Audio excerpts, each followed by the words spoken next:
Waalaikumsalam. Waalaikumsalam warahmatullahi wabarakatuh. Waalaikumsalam warahmatullahi. Sebelum kita mulai kuliah pada pagi hari ini, marilah kita buka dengan baca doa terlebih dahulu. Berdoa.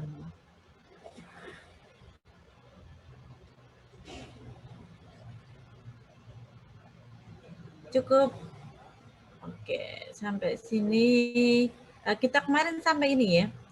Ada yang namanya hukum adat. Hukum adat itu dia awalnya hukum adat dia adalah salah satu bentuk dari wujud kebudayaan yang ideas, ya. Sedangkan wujud kebudayaan itu ada 3, ada artefak sama activity. Nah, ketika kita bicara mengenai activity, itu ada berupa aktivitas. Artefak ini adalah berupa produk. Nggak bisa dilihat dengan bisa ditangkap dengan 5 panca indera. Sedangkan untuk ideas ini adalah berupa ide gagasan, lebih bersifat abstrak. Ya. Oke. Dikatakan sebagai sebuah hukum adat. Hukum adat dia berasal dari yang namanya pertama aktivitas seseorang untuk memenuhi hak dan untuk memenuhi kebutuhannya, baik kebutuhan jasmani maupun kebutuhan rohani. Dalam hal kebutuhan jasmani maupun kebutuhan rohani itu dia akan memunculkan yang namanya perilaku ketika dilakukan terus-menerus. Nah, perilaku itu ada perilaku etis dan perilaku biasa. Perilaku etis ini lebih baik, perilaku yang baik seperti hanya makan dengan tangan kanan itu merupakan sebuah perilaku etis. Perilaku biasa adalah ya udah makan aja, terserah mau dia mau pakai tangan kanan, mau pakai sendok, mau pakai tangan. Itu perilaku biasa. Perilaku etis, perilaku biasa dia akan yang namanya nanti perilaku etis maupun perilaku biasa dia bisa menjadi sebuah akan menimbulkan hubungan interpersonal ketika melibatkan orang lain di dalam melakukannya. Muncullah di sini hubungan interpersonal. Begitu ya kemarin ya. Ini sudah 15 menit lebih, 7 lebih 16, jadi nanti ketika ada yang masuk, tidak akan saya admit. Dan akan berlaku ketentuan kemarin seperti sekarang. Sebentar. Ambil apa?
Oke, peraturan berlaku sekarang, berarti nanti ketika masih ada yang tidak on kamera, langsung saya tendang ke waiting room.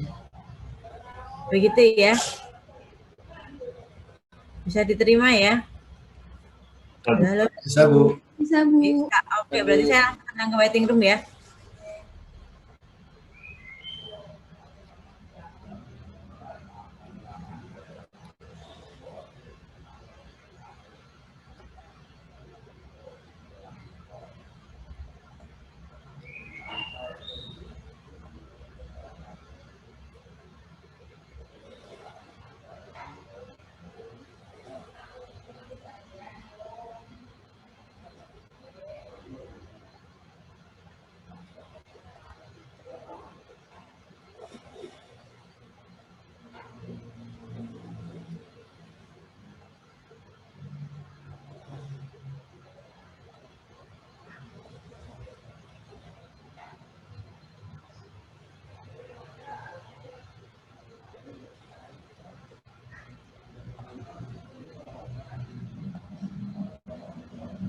nanti ini belum jadi.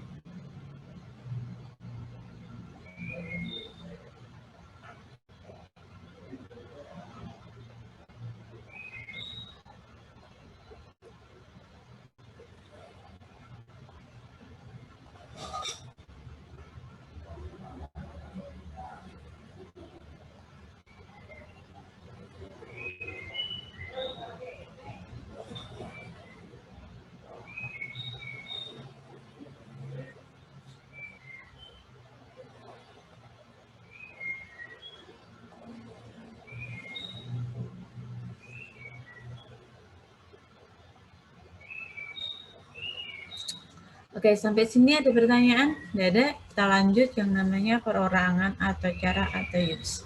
Perorangan yang merupakan nanti kita bicara mengenai cara atau use. Jadi ketika kita bicara tadi hubungan interpersonal, ada hubungan interpersonal yaitu hubungan yang mana hubungan antara individu satu dengan individu yang lain untuk memenuhi dalam rangka pemenuhan kebutuhan dari si individu itu. Dia adalah hubungan interpersonal. Ya, hubungan interpersonal dia akan menjadi sebuah hubungan, akan menjadi sebuah cara atau use ketika dilakukan terus-menerus dengan orang tersebut.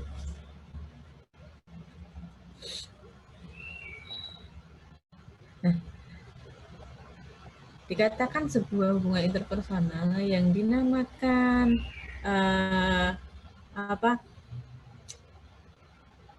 cara hubungan personal yang dilakukan untuk memenuhi kebutuhannya dilakukan terus-menerus akan menimbulkan cara atau use. Nah, cara atau use ini dia akan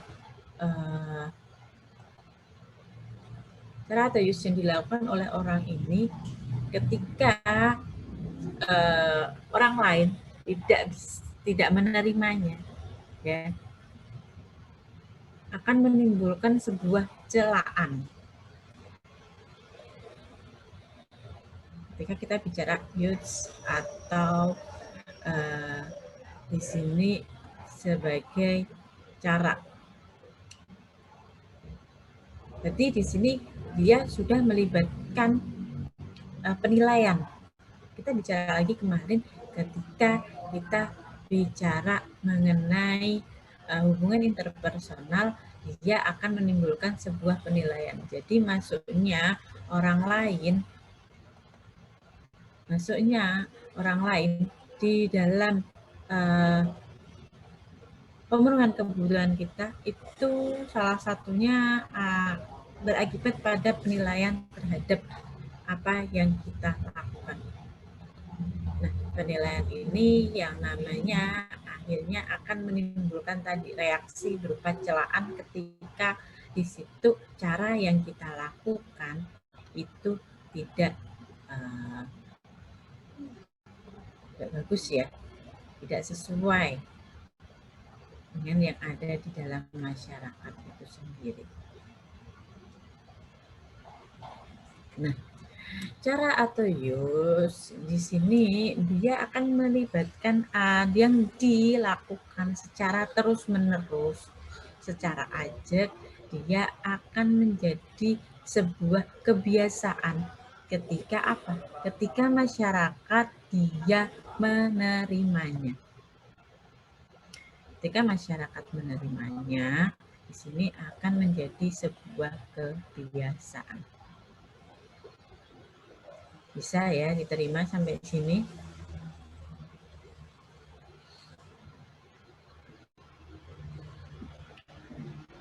Kebiasaan atau tindakan menurut perilaku yang ajak ada pergaulan hidup tertentu. Ini dapat, ya. Jadi masyarakat sudah menerimanya. Oh, kalau sudah masyarakat sudah menerimanya, berarti kebiasaan itu dia bisa menjadi jadi cara atau use akan menjadi sebuah kebiasaan ketika masyarakat sudah menerimanya. Pelanggaran dari kebiasaan itu seperti apa? Masyarakat akan mencelanya, akan menggunjingnya. Jadi jadi ketika cara atau tadi ketika cara atau use itu uh, dia tidak dilakukan sebagaimana mestinya, seperti yang diterima seperti yang mana harus dilakukan rule yang ada di dalam masyarakat, ya, dia tadi akan berubah menjadi apa sanksinya.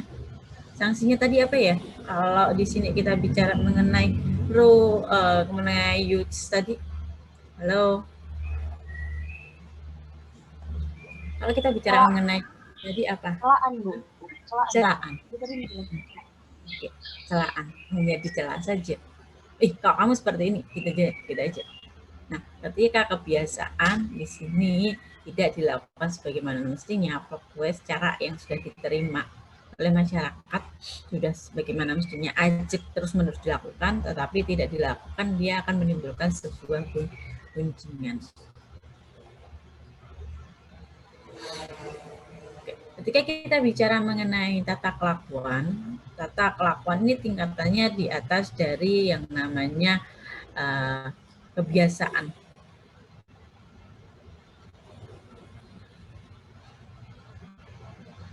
Kebiasaan atau tata kelakuan dia adalah sebuah tata kelakuan atau mores, dia adalah sebuah kebiasaan yang diterima menjadi sebuah kaidah.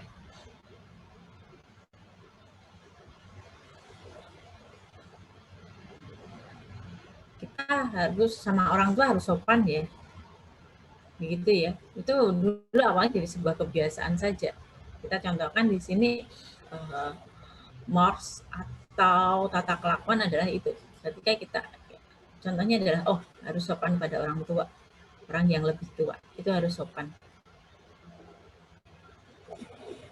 Itu harus sopan. Pertama, kalau kita bicara mengenai kebiasaan menjadi mores itu sama orang tua harus sopan. Itu ya sebuah kebiasaan ya, harus sopan. Oke, kalau nggak sopan gimana? Ya kita digunjing. Tingkatan di atas tadi, di atas kebiasaan menjadi sebuah tadi sama orang tua harus sopan. Nah, kita di sini sama orang tua kita sendiri itu berani melawan. Orang tua kita sendiri berani melawan. Itu nanti kita akan mendapatkan sebuah hukuman.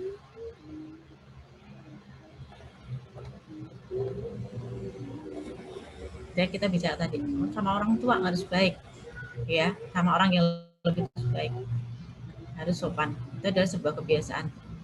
Tapi ada tata kelakuan. Apa contohnya? Ketika sama orang tua kita sendiri, kita nggak boleh yang namanya melawan. Kita melawan bagaimana? Akan mendapatkan sebuah hukuman. Melawan akan mendapatkan sebuah hukuman. Karena apa? Karena itu nanti akan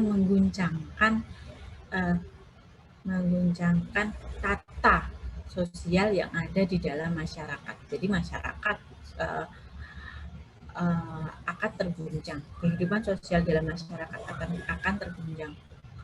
Jadi di sini akan mendapatkan sebuah hukuman. Hukumannya seperti apa? Siapa yang menentukan hukuman tersebut? Nah, inilah masyarakat yang akan menentukannya.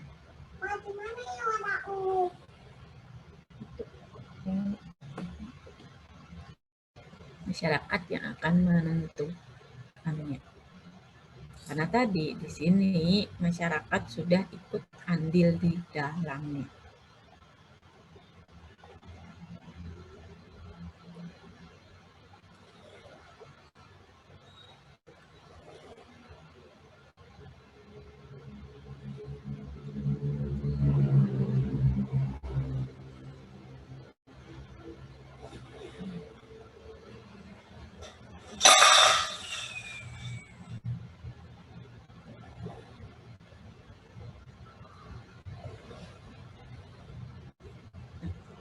Tata kelakuan tata kelakuan yang dilakukan terus-menerus, walaupun dia di sini tidak diatur secara terperinci, lama-kelamaan dia akan menjadi sebuah adat istiadat.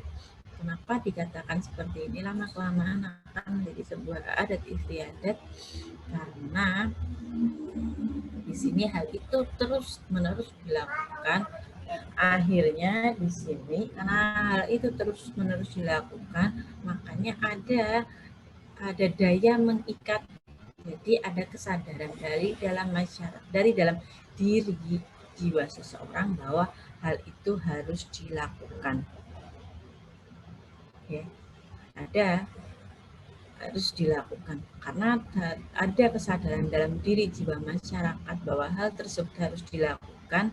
Hal ini akhirnya mengikat dari masyarakat itu sendiri.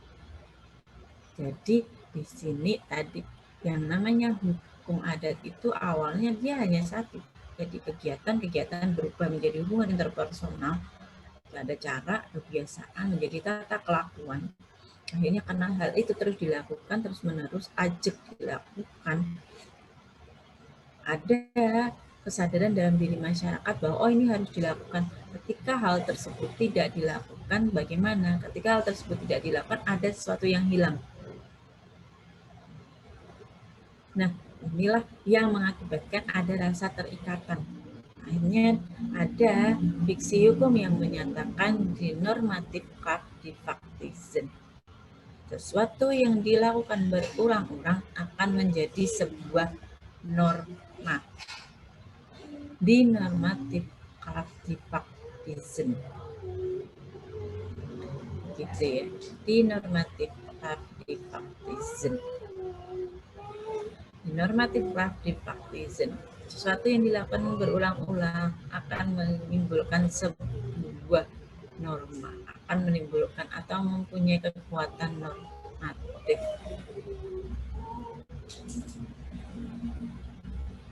Nah, inilah yang disebut sebagai adat istiadat atau custom. Pelanggaran dari adat istiadat atau custom ini apa? Pelanggaran dari adat istiadat atau custom ini berakibat kepada orang tersebut akan dikeluarkan dari masyarakat, dari keanggotaan masyarakat itu sendiri. Terus kalau hukum adat adalah di sini tadi adat istiadat atau custom yang memiliki sanksi. Anda melanggar hukum, Anda melanggar adat, Anda akan dikeluarkan. Hukum adatnya berarti seperti apa? Akibat hukum dari hukum adat adalah sebuah sanksi. Sanksinya adalah pengembalian pada keadaan semula.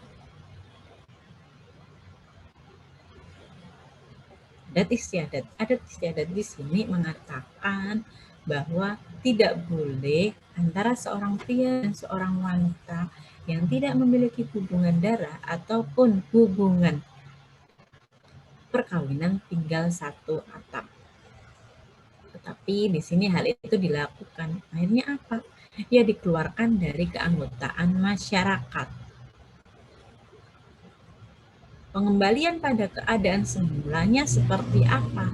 Biasanya berupa denda atau berupa ritual-ritual adat.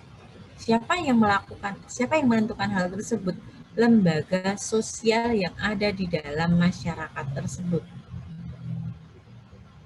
Apa sih lembaga sosial ini? Terdiri dari tetua adat dan tokoh masyarakat.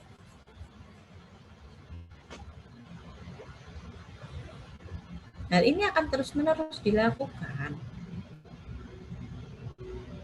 karena tadi dia sudah mempunyai denormative captivactism. Mananya fakta-fakta itu yang terus dilakukan akan menjadi sebuah norma. Nah, karena lama, kan sudah lama nih dia berlaku, makanya dia akan ada penjiwaan di dalam hal tersebut. Akhirnya menjadi sebuah budaya. Ketika kita bicara mengenai ini, Oke, sampai sini ada pertanyaan? Nanti langsung aja raise hand kalau saya ngomong terlalu cepat.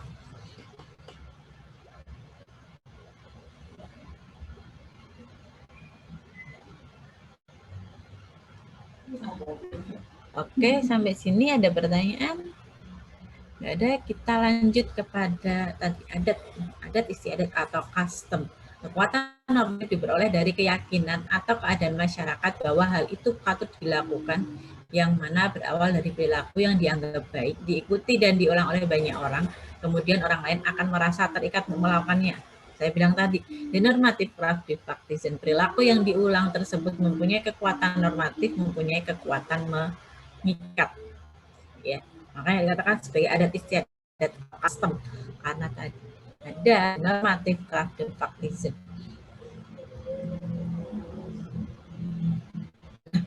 Ketika kita bicara mengenai adat ini kita bisa lihat pengertian adat itu. Kalau kita bicara mengenai bahasa, ada dua, menurut bahasa Arab dan menurut bahasa Sanskerta. Menurut bahasa Arab, adat berasal dari adah atau urf yang berarti kebiasaan. Dikatakan sebagai adat atau urf yang berarti kebiasaan, ini adalah sebuah kebiasaan yang menurut asumsi masyarakat telah terbentuk baik sebelum atau sesudah adanya masyarakat yang keberadaannya ditentukan oleh Tuhan.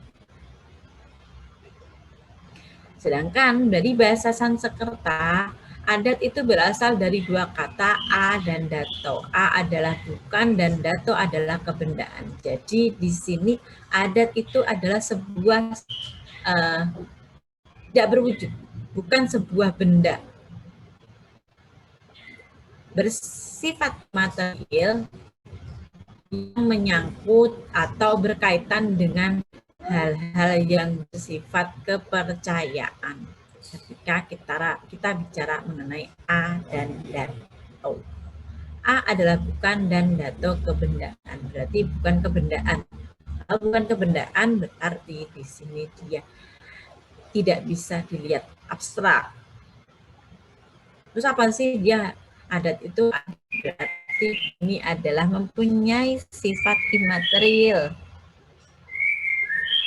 yaitu menyangkut mengenai hal-hal yang berkaitan dengan kepercayaan. Kita bicara mengenai menurut bahasa.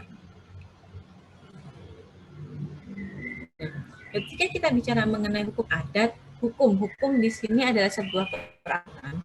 Adat adalah perilaku yang dianggap baik dan diikuti oleh banyak orang. Orang lain akan ikut melakukan hal yang sama. Itu adalah adat. Jadi hukum adat itu apa? Nah, hukum adat kita akan bicara mengenai istilah hukum adat. Jadi ya kalau kita bicara mengenai hukum adat menurut bahasa, kita sekarang akan bicara mengenai hukum adat menurut istilah. Ketika bicara mengenai hukum adat menurut istilah, di sini pertama kali hukum adat itu, istilah hukum adat disebutkan oleh Christian Snuggerud dalam bukunya yang berjudul The Aceher, atau disebut juga Christian Snuggerud itu nama Acehnya, nama Islamnya adalah Abdul Ghaffar.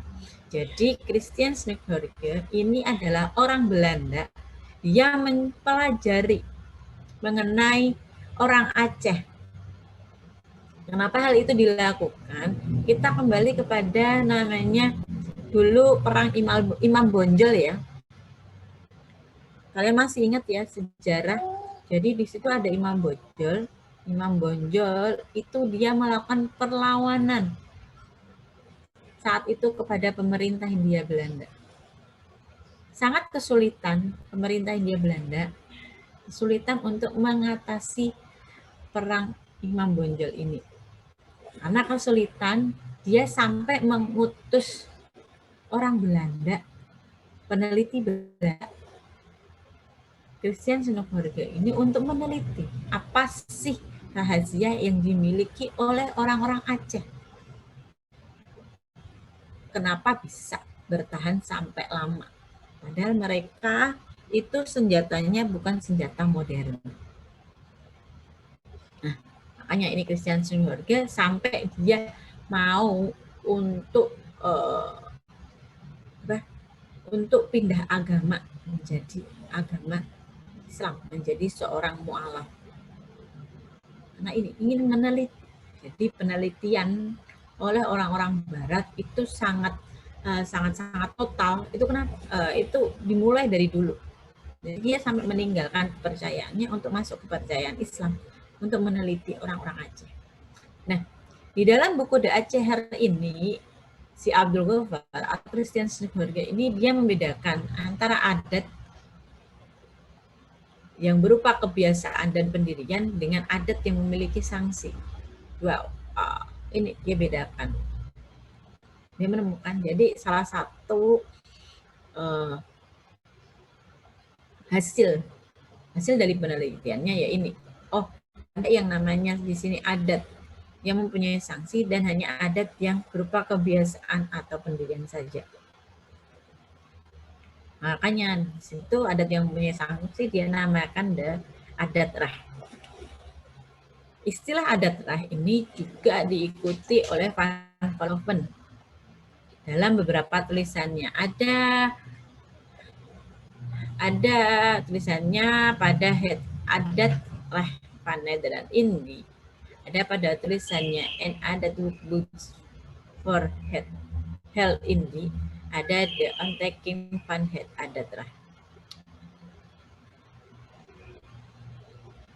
Van Vollenhoven menyatakan bahwa di sini adat rah adalah keseluruhan tingkah laku positif yang satu pihak di sini bersanksi dan di pihak lain tidak terkodifikasi. Jadi Van Vollenhoven dalam 3 tulisan ini menyatakan bahwa adat rah atau hukum adat itu adalah tingkah laku positif yang yang mempunyai sanksi dan tidak terkodifikasi.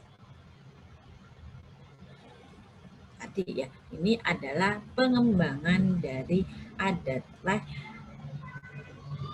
yang dicetuskan oleh Abdul Ghaffar pada bukunya The Aceh.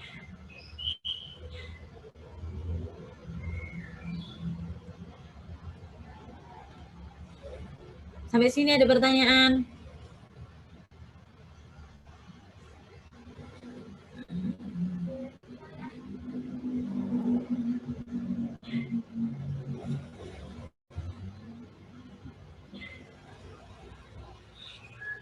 Ada pertanyaan sampai sini? Belum, Bu.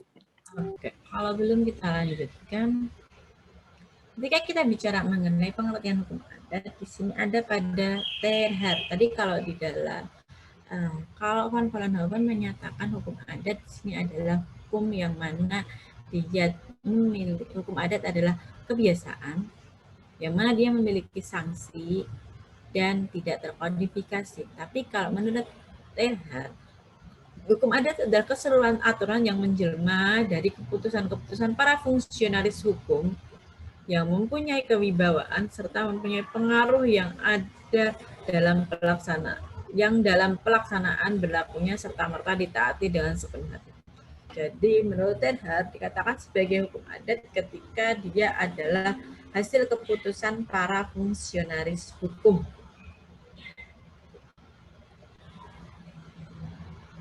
Fungsionaris hukum tersebut mempunyai kewibawaan, pengaruh, sehingga masyarakat langsung menaatinya sepenuh hati. Gitu ya, Terhar. Ini menurut Logumar ini nggak sampai sini sih. Nah, menurut Leopold Pospisil, dikatakan sebagai hukum adat dia harus memenuhi 4 unsur dari atribut hukum. Ada attribute of authority, attribute of intention of universal application, ada attribute of obligation, ada attribute of sanction. Jadi dikatakan sebagai hukum adat di sini ketika seperti apa?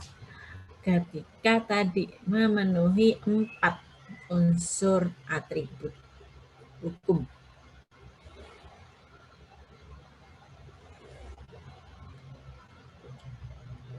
Katakan memenuhi unsur 4 atribut hukum, ada atribut of authority, atribut of intention of universal application, atribut of obligation, dan atribut of sanction.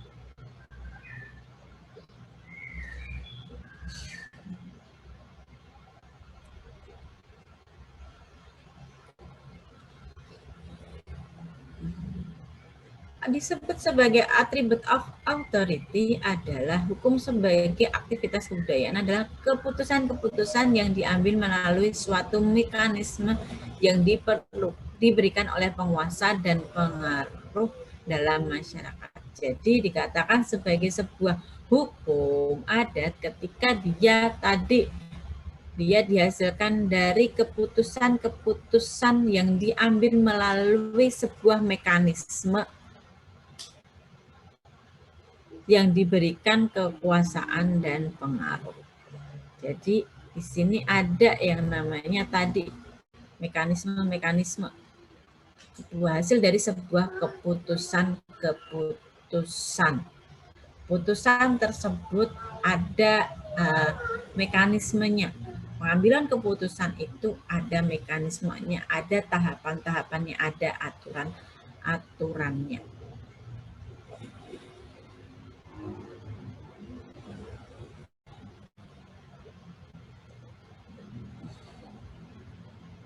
Keputusan tadi menjadi sebuah atribut of intention of atau yang disebut sebagai atribut of intention of universal application adalah ketika keputusan dari pihak penguasa tersebut berjangka waktu panjang dan berlaku terhadap peristiwa-peristiwa serupa pada masa yang akan datang.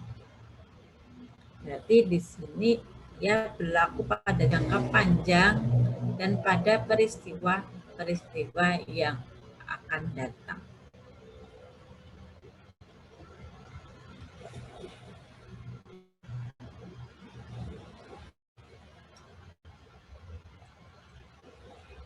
Dikatakan sebagai di sini attribute of obligation di sini adalah keputusan penguasa tersebut harus mengandung rumusan hak dan kewajiban para pihak yang merupakan individu yang hidup dan mempunyai akibat. Nanti. Jadi di situ keputusan tersebut harus ada hak dan kewajiban dari para pihak dan hak dan kewajiban tersebut harus seimbang.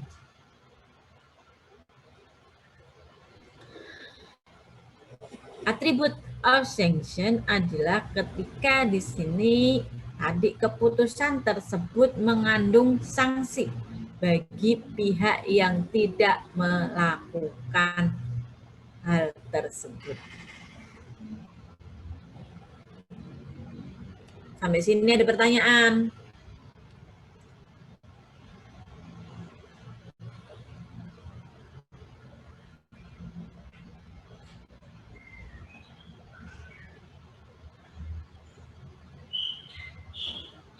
Aku mau bertanya.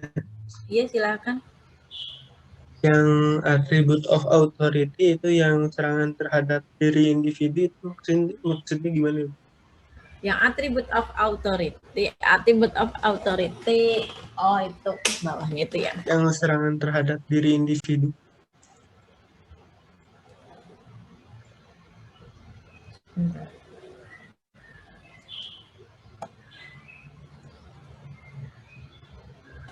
Ketika di situ ada yang namanya pelanggaran, ya, terhadap diri individu. Jadi pelanggaran hak misalkan diri individu yang lainnya. Jadi lebih kepada antar satu individu dengan individu yang lainnya, yaitu saling bersengketa. Ya, itu terhadap diri individu. Saling bersengketa, entah itu misalkan penganiayaan atau apa, itu diri individu ya. Serangan terhadap diri individu. Jadi terhadap dirinya. Penganiayaan, memfitnahan itu maka akan dilakukan sebuah keputusan terhadap hak orang lain. Hak, misalkan kamu merusak barang milik orang lain,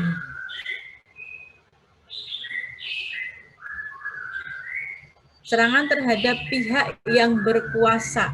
Jadi apa namanya, kalau kita kenal dalam hukum positif makar, nah itu serangan terhadap keamanan umum, meresahkan masyarakat, seperti halnya apain, suka mencuri, merampok, nah itu kan meresahkan masyarakat ya.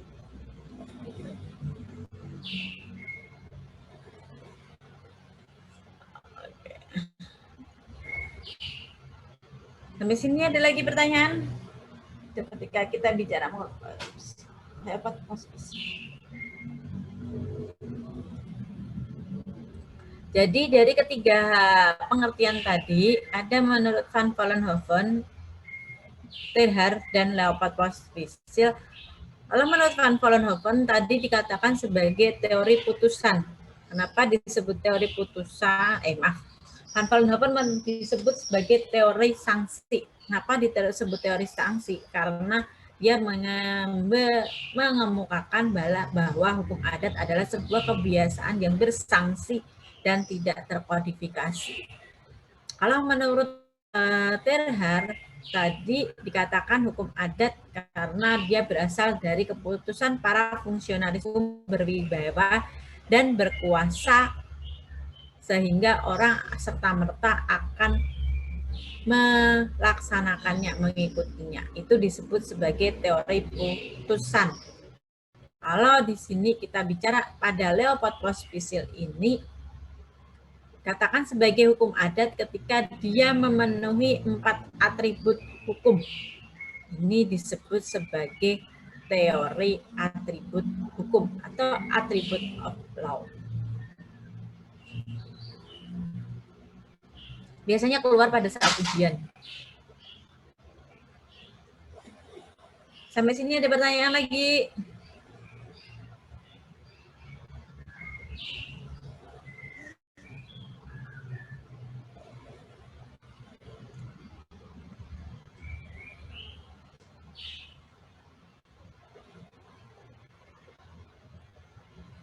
Kalau pengertian yang lainnya ini bisa dibaca sendiri ya, tapi beberapa sih saya hanya kemuka apa itu. Nah, sedangkan untuk pada kesimpulan pada seminar di Yogyakarta pada 1975 dikatakan sebagai hukum adat adalah hukum asli Indonesia yang tidak tertulis dalam bentuk peraturan perundang-undangan RI yang di sana sini mengandung unsur agama. Berarti dia tidak tertulis dan ada unsur agama. Hukum asli yang tidak tertulis dan mempunyai unsur agama.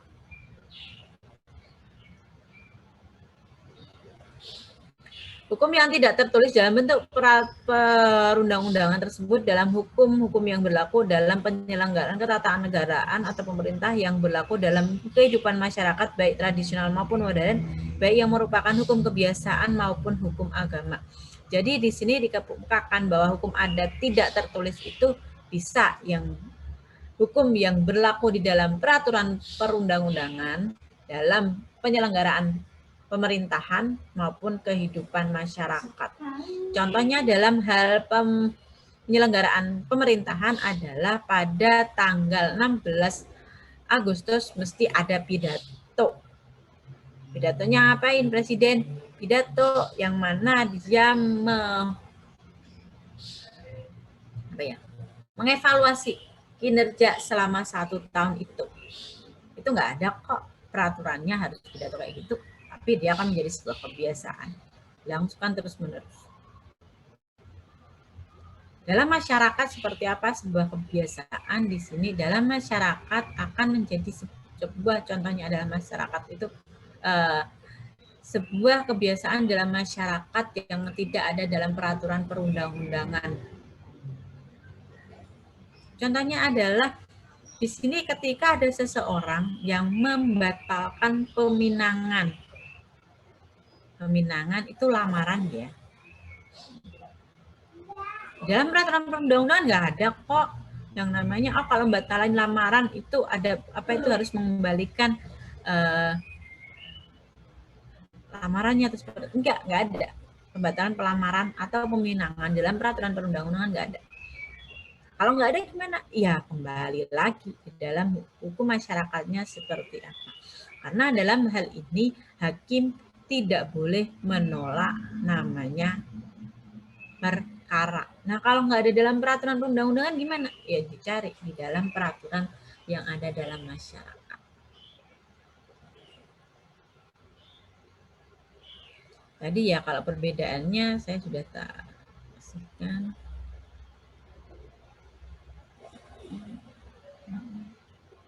Sampai sini ada pertanyaan tadi. Perbedaan hukum adat dan adat. Kalau menurut Van Vollenhoven jelas, kalau hukum adat itu bersanksi, kalau adat ya enggak. Perbedaan menurut Terhar, kalau hukum adat itu dia hasil dari putusan para fungsionaris hukum, kalau adat enggak. Kalau menurut Leopold-Pospisil seperti apa? Hukum adat dia harus memenuhi ciri hukum, 4 ciri hukum atau atribut hukum. Authority, attribute of authority, attribute of intention of universal application, attribute of obligation, dan attribute of sanction. Ini terpenuhi enggak? Kalau ini terpenuhi ya udah dikatakan sebagai sebuah hukum adat. Unsur hukum adat tadi hukum asli berupa hukum tidak tertulis dan hukum dan agama. Hukum asli di sini adalah hukum yang dimiliki oleh masyarakat secara turun-temurun, sudah ada sejak zaman nenek moyang, ada sejak zaman Melayu Polynesia. Sampai sekarang itu ada hukum tersebut. Bisa berubah nggak sih Bu? Bisa saja berubah. Karena sifat dari hukum adat ada, corak dari hukum adat adalah dinamis. Menyesuaikan keadaan, dia akan menerima karena terbuka. Menerima pengaruh dari luar. Akan munculkan sebuah asimilasi kebudayaan. Kita kenal ya. Nah itu. Tapi masih ada unsur aslinya.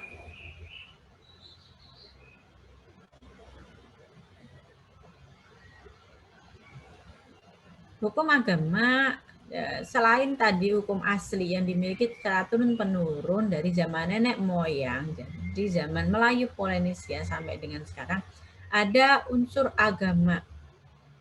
Kenapa unsur agama ini bisa menjadi unsur dari hukum adat? Kenapa?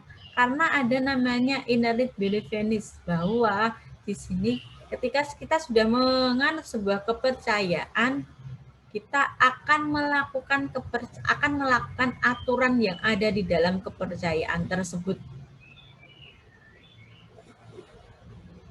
Orang Indonesia pasti seperti itu. Oh, saya menganut sebuah kepercayaan, saya akan melakukan aturan yang ada di dalam kepercayaan tersebut dalam kehidupan sehari-hari. Ada inherent beliefs-nya. Karena tadi dilakukan hal tersebut dalam kehidupan sehari-hari, otomatis akan mempengaruhi hukum yang ada di dalam masyarakatnya. Hukum adat di Bali itu sangat terpengaruh dari hukum agama Hindu. Berbeda halnya dengan orang Jawa. Hukum adat di Jawa dia terpengaruh oleh agama Islam. Karena apa? Karena mayoritasnya menganut agama tersebut.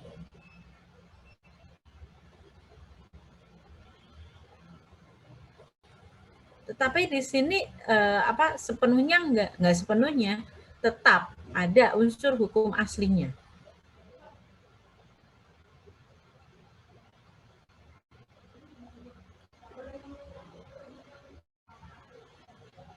Tetap ada unsur hukum aslinya, tetapi di sini unsur agamanya juga masih ada.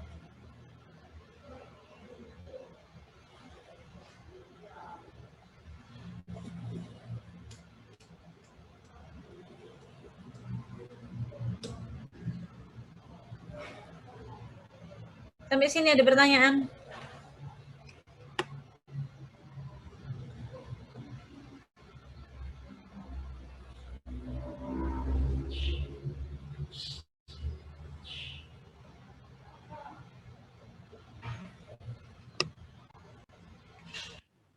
Oh ya, silahkan.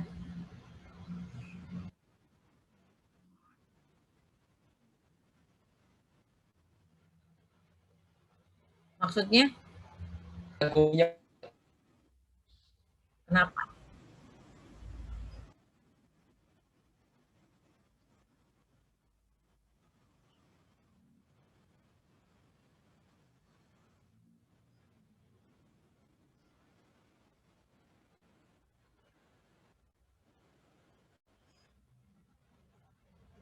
Kenapa di sini hukum itu tergantung dari masyarakatnya ya. Saya bicara seperti itu. Kenapa hukumnya itu masih kuat?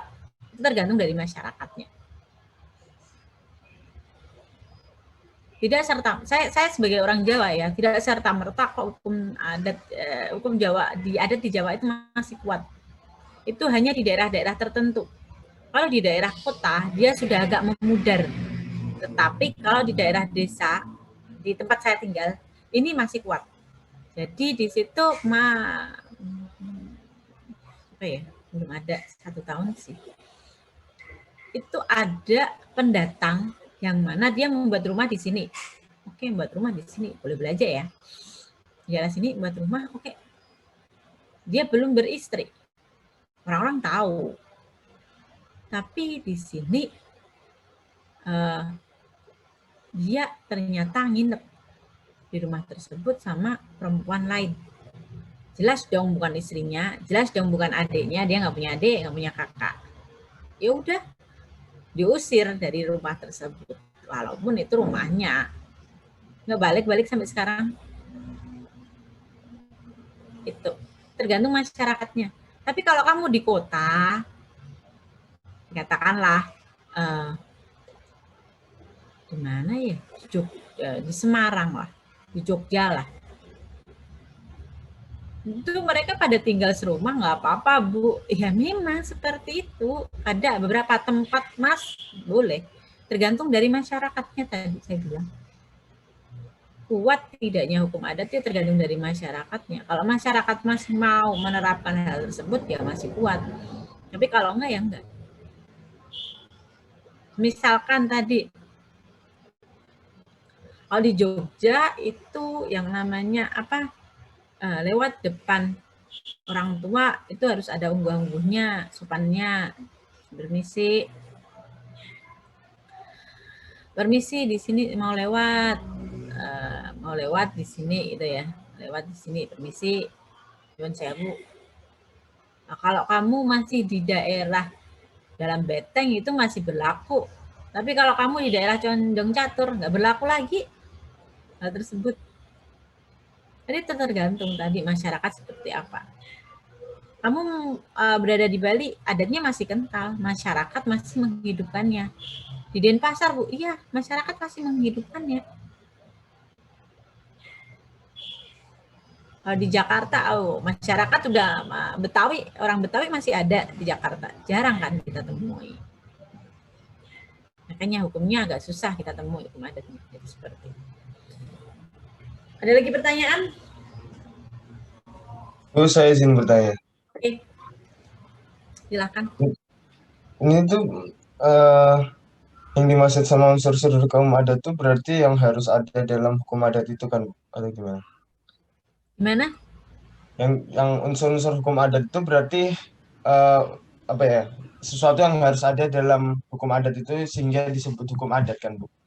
Di Iya. sini Bu tuliskan hukum asli sama agama. Nah, pertanyaan saya kenapa kok agama merupakan unsur hukum adat? Apakah kalau misalnya dalam hukum adat itu eh, sekuler gitu yang tidak mempercayai agama ataupun hanya kepercayaan tapi tidak termasuk dalam yang diakui dalam agama di Indonesia, apakah itu bisa disebut hukum adat juga? Terima kasih. Jadi ketika kita bicara mengenai unsur hukum adat, yaitu hukum asli. Oke, hukum asli berarti hukum yang ada secara turun-temurun dimiliki oleh masyarakat itu. Hukum agama dikatakan sebagai hukum agama di sini adalah kepercayaan. Iya. Oke, hukum kepercayaan apa aja bisa, dinamisme, animisme, dinamisme, konghucu. Dan sebuah kepercayaan ya. Ketika ada unsur itu, pasti ada unsur itu. Kenapa pasti ada unsur itu? Karena tadi masyarakat Indonesia tuh punya inner beliefs. Dia punya hal tersebut. Oh, saya menganut sebuah kepercayaan. Saya harus melakukan hukum yang ada di dalam kepercayaan tersebut. Itu berlaku sehari-hari. Lama-kelamaan dia akan mempengaruhi hukum asli tersebut. Lama-kelamaan akan mempengaruhi hukum asli tersebut. Hukum agama lama-kelamaan akan mempengaruhi hukum asli tersebut. Ketika kita bicara mengenai tadi, inalit berepenis. Ya itu kenapa bisa mempengaruhi? Ya karena tadi dilakukan terus-menerus setiap hari, otomatis dia akan mempengaruhi. Ketika kita bicara tadi ya hukum adat ya karena berawal dari sebuah kegiatan dilakukan terus-menerus melibatkan orang lain, nah lama-lamaan kan akan menjadi hukum adat. Nah itu dia karena dilakukan terus-menerus normatif craft de factism.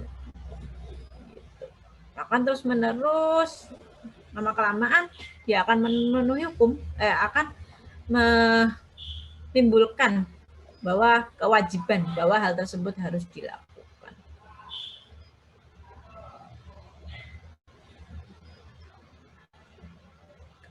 Inherent belief adalah sebuah kepercayaan kehidupan batiniah yang ketentuannya bersifat mutlak. Kepercayaan batiniah yang ketentuannya bersifat mutlak. Nah, kalau masyarakat sudah percaya, oh, ada kepercayaan batiniah, saya percaya dengan kepercayaan ini, saya percaya dengan agama ini, saya akan melakukan hal tersebut, aturan yang ada di dalam agama tersebut atau kepercayaan tersebut. Ya lama-kelamaan itu mempengaruhi hukum asli. Contohnya di dalam hukum waris. Di dalam hukum waris ini kalau mayoritas dia beragama Islam, pasti bagian untuk anak laki-laki itu lebih besar daripada anak perempuan. Ya. Tapi kalau dia non Islam, katakanlah di Bali, bagian anak laki-laki lebih sama aja sih. Tetapi kan dia di sini anak perempuan apakah mendapatkan bagian atau tidak? Tidak. Berbeda halnya ketika kita bicara pada masyarakat Jawa. Perempuan tetap dapat bagian kok karena hukum Islam menyatakan bahwa perempuan masih mendapatkan bagian atau dia bisa menjadi ahli waris. Tapi di dalam hukum yang lainnya bagaimana? Ya tadi tergantung. Dia terpengaruhi agama.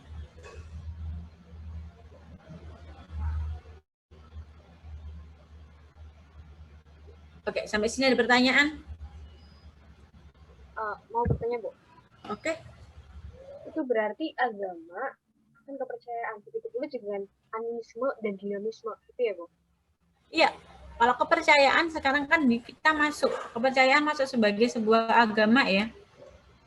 Nah, kepercayaan animisme, dinamisme, ada peraturan baru itu saya lupa undang-undang nomor berapa. Tapi ya agama termasuk sebagai sebuah kepercayaan termasuk sebagai sebuah agama. Bentar.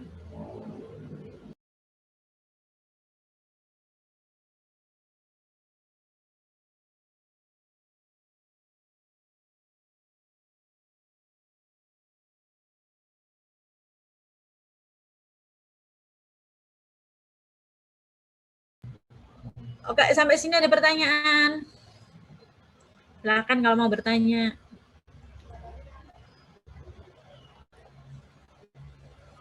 Bu, saya mau tanya lagi.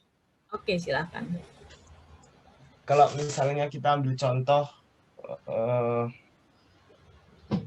sholat Jumat. Nah, sholat Jumat itu kan termasuknya dalam kategori hukum agama seharusnya. Jadi kan itu dilakukan setiap minggu, setiap hari Jumat, dan itu terus-menerus acik kan, setiap hari Jumat, minggu berikutnya setiap hari Jumat, gitu seterusnya. Berarti apakah itu bisa dimasukkan dalam hukum adat? Padahal itu termasuknya hukum agama seharusnya. Jadi ada hukum adat dia yang menjadi hukum agama. Hukum agama yang menjadi hukum adat, ada juga yang enggak. Tapi tahapan dalam kebiasaan untuk sholat Jumat itu belum menjadi hukum adat. Karena apa? Kalau nggak sholat Jumat kamu dapat apa? Celaan kan, guncingan kan. Berarti belum ke tahapan menjadi sebuah adat atau hukum adat. Dia tahapannya baru pada sebuah mores. Belum menjadi sebuah custom. Karena tadi harus karena di dalam hal ini sebuah kebiasaan akan menjadi adat. Kenapa?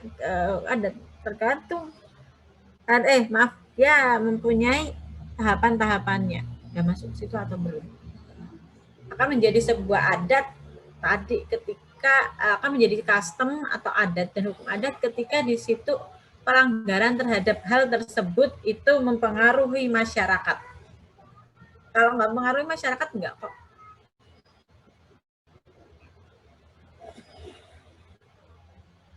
Kalau nggak mempengaruhi masyarakat, enggak. Ada lagi pertanyaan?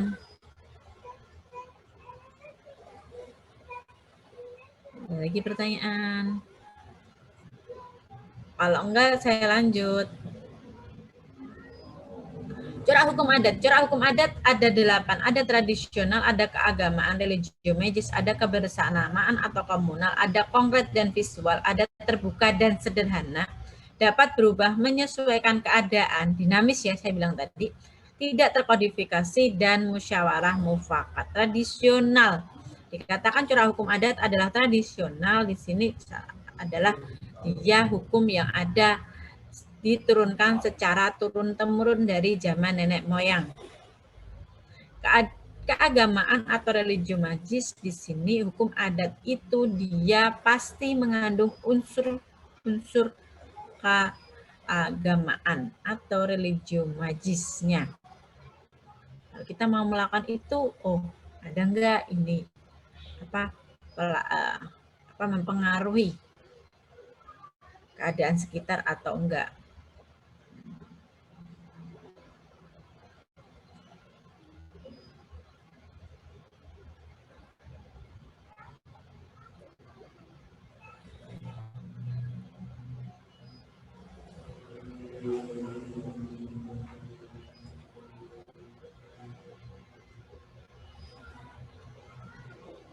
Bentar ya.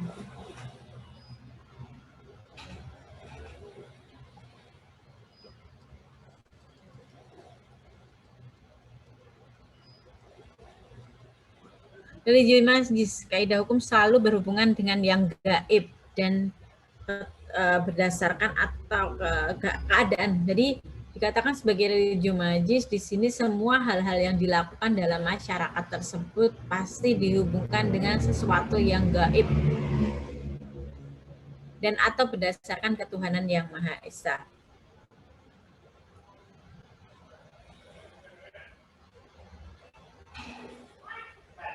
Misalkan di sini, adiknya ternyata sudah dilamar terlebih dahulu. Kakaknya belum, padahal dia perempuan, sama-sama perempuan. Nah, ini akan diberlakukan pelangkahan. Supaya apa? Tadi menghindari sesuatu hal-hal yang mungkin terjadi bagi masyarakat seperti itu. Kan nggak baik ya yang namanya melangkahi kakaknya. Nah, terus gimana cara menghindari tersebut? Ya udah dikasih pelangkahan. Oh, nah iya nggak pelangkahan. Maaf ada pengganggu. Pelangkahan ya tadi. Minta izin terus memberikan pelangkahan. Kenapa? Karena tadi menganggap bahwa nanti kalau tidak diberikan pelangkahan akan berakibat sesuatu hal gaib. Untuk pada masyarakat ada hal seperti itu. Oke, selanjutnya. Komunal lebih mementingkan kepentingan bersama daripada kepentingan pribadi atau individu. Atau bisa juga kepentingan pribadi diliputi kepentingan bersama. Jadi dalam masyarakat hukum adat di sini, hukum adatnya dia itu lebih cenderung kepada untuk apa? Tolong menolong, gotong royong. Contohnya adalah di dalam rumah gadang atau harta pusako, yang mana di sini rumah gadang atau harta pusako ini dimiliki bersama. Walaupun pengelolaannya dikelola oleh anak perempuan tertua, tapi dimiliki bersama, ditinggali bersama.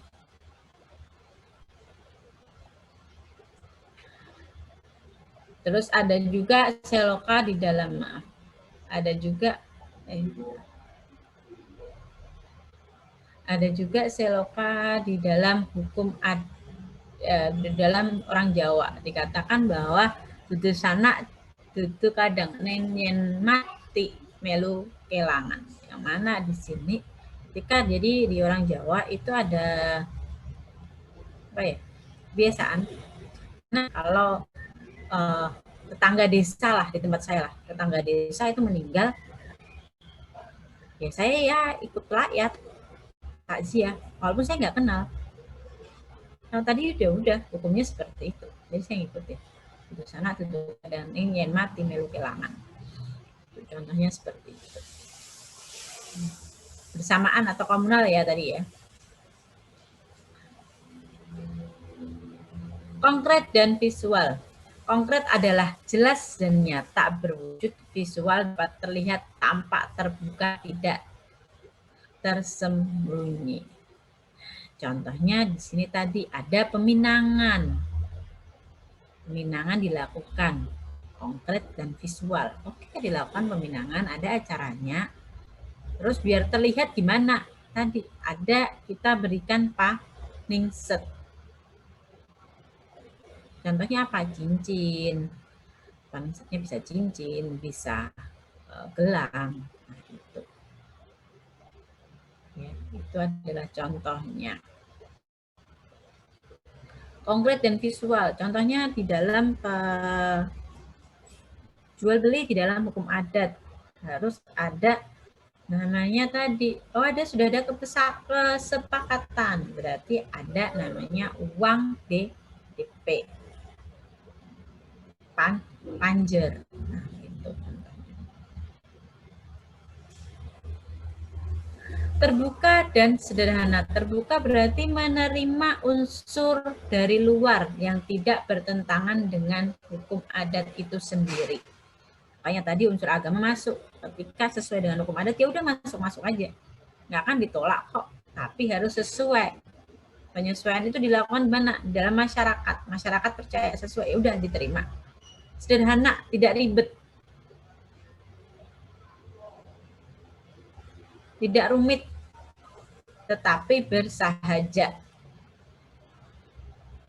Kenapa disebut sederhana? Ini karena tadi dia tidak terkodifikasi, tidak tertulis.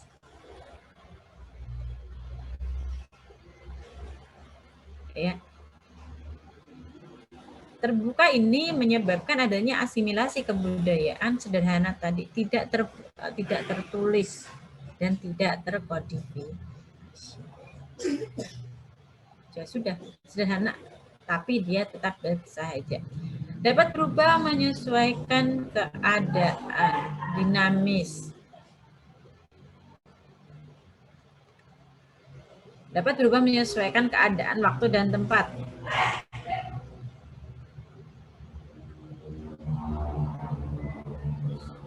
Walaupun tadi di sini di dalam hukum adat itu dia sederhana, tidak ribet, administrasinya ya sudah santai aja, saling dia percaya dia percaya aja bahwa hal tersebut harus dilakukan, ya udah percaya. Percaya.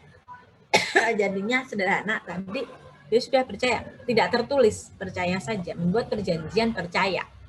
Nggak usah tertulis, asalkan saya percaya adanya kesepakatan, ya sudah dilangsungkan perjanjian tersebut. Tetapi sekarang hal tersebut berubah, menyesuaikan keadaan. Karena apa? Perjanjian sekarang di dalam hukum adat itu beberapa tertulis. Kenapa? Karena nanti dia berpengaruh kepada saat pembuktian ketika terjadi sengketa. Nah, dia akan berubah menyesuaikan keadaan. Tadi tidak terkodifikasi. Kodifikasi di sini adalah di mana hukum itu disusun. Apa sih kodifikasi? Halo? Pembukuan. Nah, disusun secara sistematis ya. Jadi hukum itu disusun dalam sebuah kitab secara sistematis. Itu adalah kodifikasi. Nah, ini enggak kodifikasi. Tertulis, Bu, ya ada yang tertulis kok, tapi tidak terkodifikasi. Musyawarah mufakat. Musyawarah atau mufakat, setiap hal yang terjadi dalam masyarakat, dia diselesaikan dengan cara bermusyawarah untuk mencapai kesepakatan. Tuh. Sampai sini ada pertanyaan?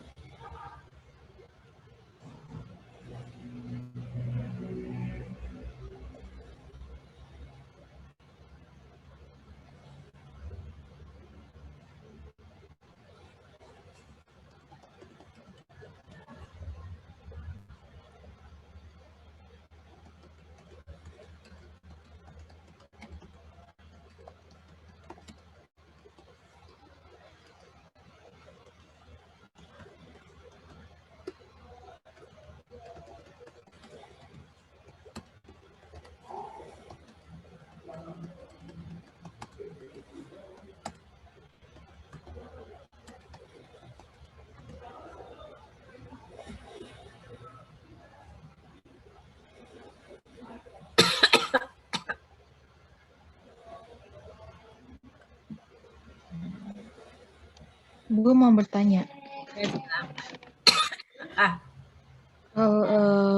Yang nomor 2 tentang keagamaan atau religio magis.